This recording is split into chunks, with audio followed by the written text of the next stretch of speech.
We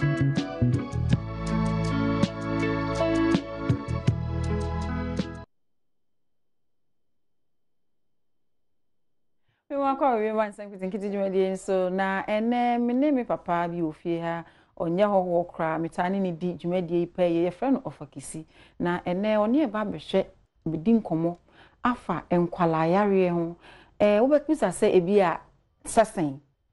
esan se ye hwe nketenkete na me kra mi benyi ye no mi hu bi yetumi ka se obi nyemo a onidi abonten enema bi wo ho no mo a onye but ene kra obi tumi nyem no wayi na fune so no dey twa picture no dey to social media sane ma we anase ni e ka semi so se akora so anadwo yetumi toyare e de ma no na ene e ba be hwe ekwan e fa so akola se yefunu mu kura yetumi ma ne yare de bia ye hwe mpanimfo adu ne e ba be hwe enkwala sunsumu yare a e dikma enkola ofa me wadwo mo akwa ba ifie ha e ma me jweso wa ya fedo midasi ofa Nani. Na Ghana for the assembly ashema no na minim se won so na obetumi aboye nkyeremu. Se de mebisa me nsam yi. Kwan ba so na mi fan free ha. Ye ka se nkwala na se yare a ye to ma nkwala san na obetwehwe yemu. Yo, medafo medase. Nia medical aka se ye ya na ye tai kasa on radio so. Ni television so ye ka apomuden ho asam no. Pepi no ya na mpanimfo ho asam nkuto na yeka wahena na obi abigina television so na radio so oba ma share ya your massage machine you will say you kokwadro na wabobo endro aye mpanimfo nkuto ye ja emado so de enti ele bi fese betwe oman no adwene ko nketewa no momo eso eni se yare bebre wo ho a oba bibre mu a bohu bi afi so ukọ abrokima mu nso a na honso anya na ho bi ha na school boy say special school okay Ghana ha yo bi special school yeah ye sign wo bi so abrochire amai bebe so mofra wono adidam na se nyema bi touch ma wo wono ho no sankwada no school na ya da mi bisa se abrochire no ha mfidie akase ne nyema bebe mpo akoda na oda ye funu mo no be na otwimi yedu pepepe no itimi ehunu na ne bibia enso oba bedu asase so no na oso yade enam ya na sen de ne koso mame ne medical aka ho asema ne se ye abibifo ye yare kese hayen na hayen ma eni baba so okay ye yare a friend baba so no eno na ekuntia yen se oba na se okunu nya baba so na nyinsan pie wo bra sa yade wo ofoi eho a akora ebe wo no akora ne so asodie kese pa nema bebre beto sin wo akora no asetram ene na brabom nya obehu akora no ho ebi ene se akora no kyerenyi se baba so wo na na eja ho na wo mede wo a abafra no enyi ntam se ninyi no ye brawo afi na dwene ankasa kora no na dwi sa na dwi isa bio so se akoda no hu nsuo se bedware npa no afra se su sanse bibia bedware no na ne ho keka no okay ibio ha na nani kora hu ade bra ye bawo no na owani ade bi so ha be se na so no ase na so no so ba kwa amamo bi ha be se na no soro no na emu apae nyina ye baba so yare no na de sare no eba ibi ha na kora no nya ni obroni kan lots of memory okay se osuma kora no se onkoto ade wo store na kiosk be ha mrawa obi do na no yafi adekode no okay senti ko du school na sabe faso bia eni so se na de kora wo hu hwe sa ya de we no mo na edi ebibifo enya ama ye madmo bebre ase faso bia heda edi o so nti me de to o ma ni nyina nim se nabi ana jabi wo sa ya de na ohwe se obetumi esisi ana so pe ho aduro nsa na sere nyi se bi ba aba nti sa ba na be wo no akwadaa no na besoa saa de so ano okay afi se ye awo ka obi a bahwe no na yatwentwen so a onim yie se ne bra se de wona so na wayi nani ati se be akurase baabi okay ye se o me na dwen kurase wo ben baabi a eresabia ewo na ato den din awie no afire na ye kwakope ebobo ya na se ye kope moto bi na opimfo yi de no atena so na ko hospital se obi enyam na se awoka bi na ebra sesa koda no de ba no ekachi a na eba na nom nsuo na owo mu wo yefunu no mu no okay na wadom bi na ebi nso ekɔ de hwenu se akoda no nom nsuo no bi na ebi nso kɔ ne hwenu mu pa bra ye wa akoda no pe obo hu se convulsion akana akoda no bebre ye wo na atwekura mma na wasensen na se dia asasanam na de sa de so ano abehye enkrofo bi amempese be bom de anyimre yi na se dia sa afo no na de asram aye enkwada no nti se akoda biara obehu se ne mofrase no na sa convulsion no yere ntentem no na kire se sa awusuo no ebi ekọ litribu na se ebi kọ ne hwenum nti mepese awofo so hye na yere nso na Ghana fo nyina hye nso de hu se sa awoka obi a se yere ntentem na de ne kọ eresabia se de be ya ebitumi ahwe no mpo ye wo minimum a nanom bia ha wontumi gya wo fie eno so ye na mo se betwen ama adena abɔ mpuano ansa na yakɔ hospital no ena de how no eba ofa na yenhwe ebi wo no mo aya na ye fa ne se ebi a se de mri kan se bi wo a ne sunsumu fam se se wa kyerɛ ho na mu fam se kwan ya ye fa so a etumi de ba yenhwe ne sunsumu fam se sa kola a wo ye funu mu yetumi ma ne yare ansa na yawo no na me sunsumu asɛm de bebre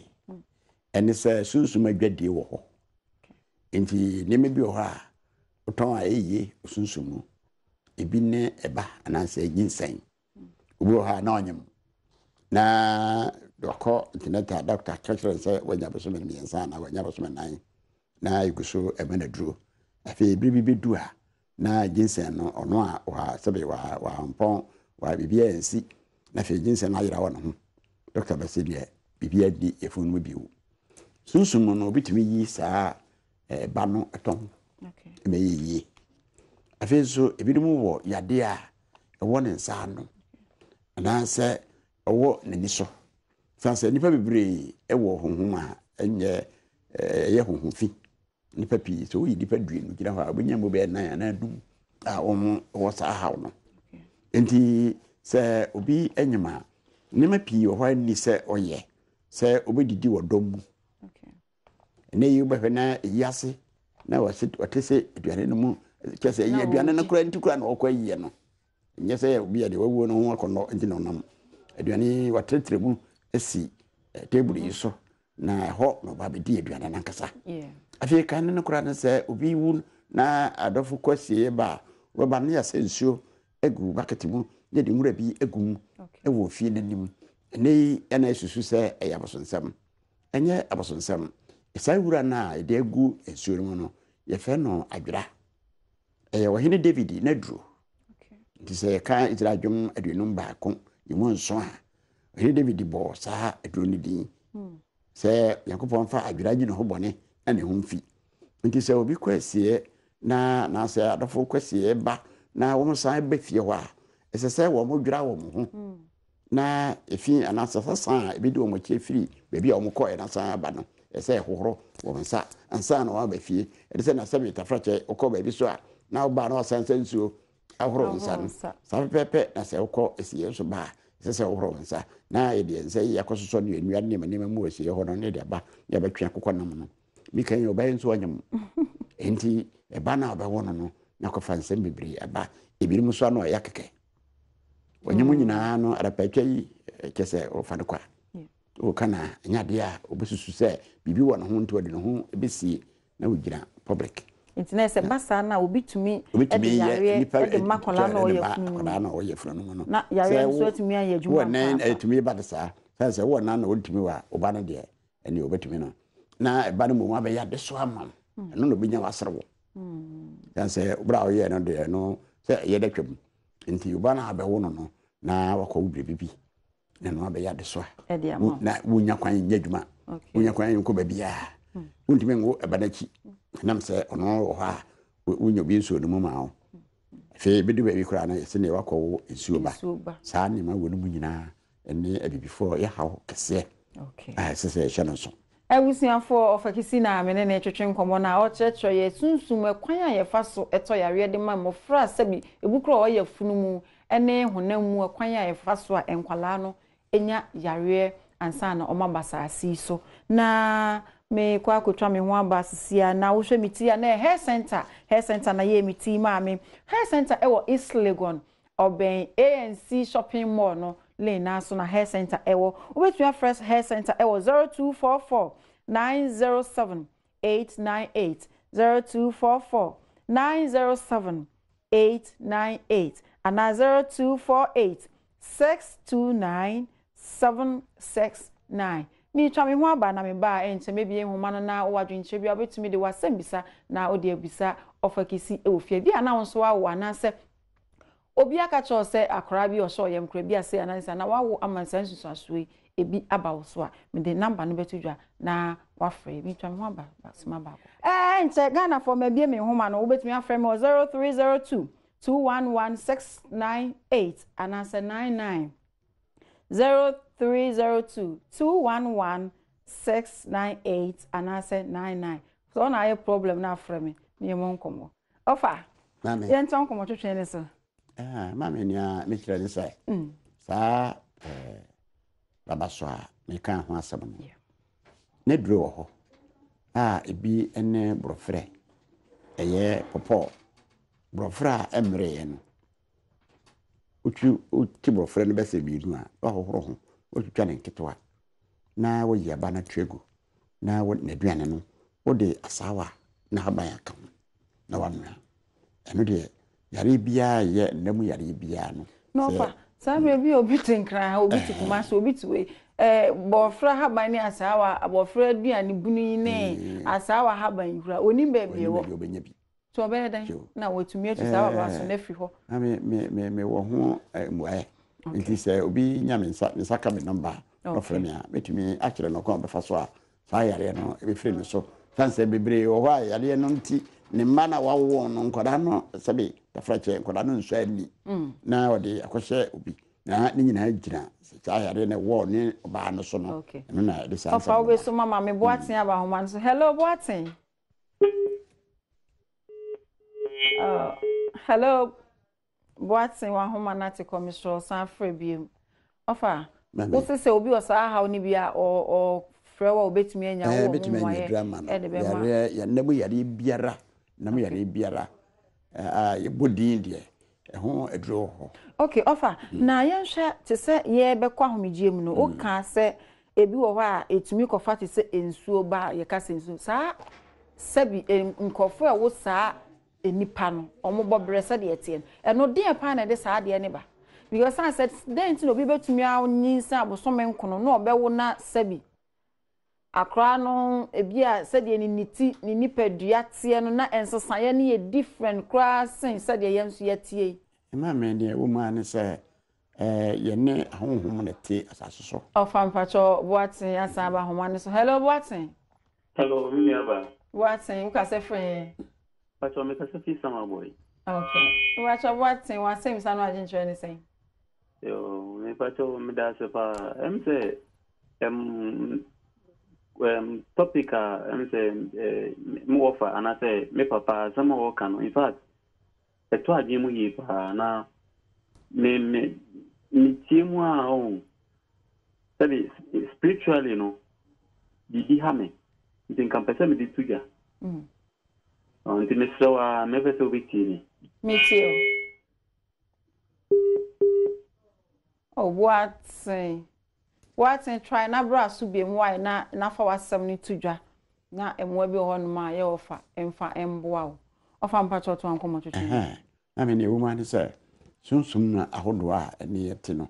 abibire mu ye wo ahohom yensa ba ko ye baye ba ko ya bosom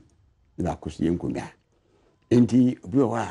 na sese yare bi a eye mobo saa no eye abusua bi na enya onho asem kan ebi nso ya sotwe ahonhom ahodo a ye de tikọ hiase no bra ye ne o mapam aye basa no na ya sotwe e de abre awofo no ntanse ye wo nipa bi otosa wo busua bi mu pa na wabesai busua ne nyina din asa ni munyam e busua ni kra so ate yo of always mama me na mafa Paul. Hello Paul. Yes, hello madam, good evening. Good evening Paul. Free fa But me free ko fu okay you Paul asa mi sanu agin try anything. Oh ide enen me to come treat baby atoma ma ne so kakra ma me why yo me pa jo ma me say enen me topic am treat atoma akoma so papa mo okay me de sebi ta frache me pese me say jasi eya obo quotations bi Bible quotations bi eka like a cat hani like in the abane we be last now ba smasem be cancer for be so wasem good but them the pass me number was am no so edit nipa every fracture to will be cut to will be tre na the fian ya be free no me the number be ni yami mate na nyam so shira and it in some of DC and am I ba no concern no njamai me da se for me de ne number beto edwana wa frɛ ofa wa mefa Francisca. Hello Francisca. Hello Francisca free fa but me free Lebanon. Fa Lebanon sama Lebanon. Oh okay mpacho wa sem bisa na wa gentre ne sen but me free Francisca mentie wo TV no so why mete won kamo ano nko ye mre ne ko patom bisa da say pata habana si ye ba say the good so ro ye sano your friend is saying ana okay ofa pacho yi na me your friend no adra na ewo Israel Jumadu number ko Psalm 51 Psalm 51 verse 7. Okay. Psalm 51 verse 7. Okay. Francis, I mean, yeah, sure, so we know quotation here. Okay, me da say. Okay. Ofa. Mame. Onti yes akla no be fra busua na na so ma busua no. Busua na be say busua no edin. Nti ebinum de sa yare no ya sotwe e ma busua binom. Okay. Na say aware binom. Aware bi o ha na obi ayese ompene so obehwe no bra ya aware no ho niema no na busua no fa baabi se ababa wo de ye pene ma onware ye bayi abrante we de ofiri Christmas so nti ye pene ma oma yefie enti se awafo yi ayantie na wonmo ekoso a eware pa obehwe no na sunsum mu no yare bi sa aba nkwada wo bewo mo no na akoyefie se kan kan say manko na ukọ na akwaje wani so nti bebre wo ha ya na boapaye na nipa bi a mo nsa no wo eye brosa no wonu tumi ye na yare be ye afoforo titulu enkwada no ebi eye beisam beisam o pa nti no ye jado so se opese obeware na mentema ho ase ekoso a bibi o ha betumi aye kusi se ntiase be adwuma anza na bako wanim ofa sabre bia na obi hwe o obi etie o edi asam na obeketwa to edi ama omomo sa ha oni bi ni omomo wo sa sabi nipa ni bi no mame ni awoma ni se enye ye Ghana hanko a aburukire wo pa ye nianu no ye mame no ma won matuku akwa aburukire no wo mokra na sa ya da na ha om kase bibire o ha wondime mafie sanse bana wa wo no ontimi nya no ho ontimi nso fa mekire abusua ne akwafa aba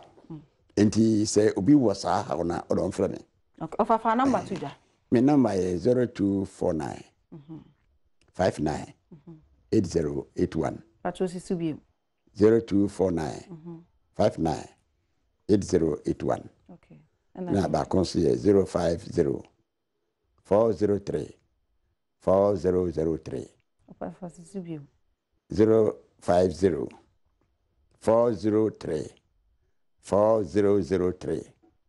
Okay. Say offer number ya. Offer number na ubenya offer kisi na share back one cry and back on so ko unkwetia o isiriji. E kran ha fa hen ne wo. E wo ni wotia no ba bia more foforo no wo no. Wesel na chiwa troa hona wotia no e wo. Okay. Offer kisi number ni 0249 598 081 0249 598 081 and answer 050 403 4003 050 403 4003 offer kisia ubenya na wone no atwetwe enkomo offer me da se uje wo mre na utie mi na ba na na ebe kire adisua ya da se pa na mi giso ya ka se jumedi omom so ya sin ya Joy Industries omnom den sa papa aba edwaso ensa won ma wunya hangover ensa wonnom na emu apomden na ema wunya yare osesa wo koto Joy Daddy ana Joy Industries nsa papa na ofa no wa woso no na obehu se ehuro ewe ni we ya twade ginja no na twade bites no eno nso enie na emu bia beto bia ebeboa papa na Champion Divine Clinic omo so ya sinye papa ewe awo ho nsem obi awo cancer prostate ana say diabetes HIV na awa ko champion asoye na omo beboa papa yi elegance na ye me makeup ede mame Selena's clothing ene pa matade ede mame which na first Selena 0264 559 292 na miti hair center or East Legon ono say 0244 907 898 me am did media cham need ohima efiamansa sabre osofo kwame wo kumase high tension se sabre wo hwe me ono osebo mu nyina mo hwe me de obi bia se so dom kan ho na oje dwumadi no hwe me nua ayefo na wo studio ha sei ufi kumase aba abesra me peche ba akopɛ nso wo fi ase me de obi bia se Ghana fo me am did media cham did ohima efiamansa wo hia me abetumi afra me ohima 1 ana ohima ba akopɛ adom do me ya dasene ye besan ehyiam me ma wo ni hwe akram.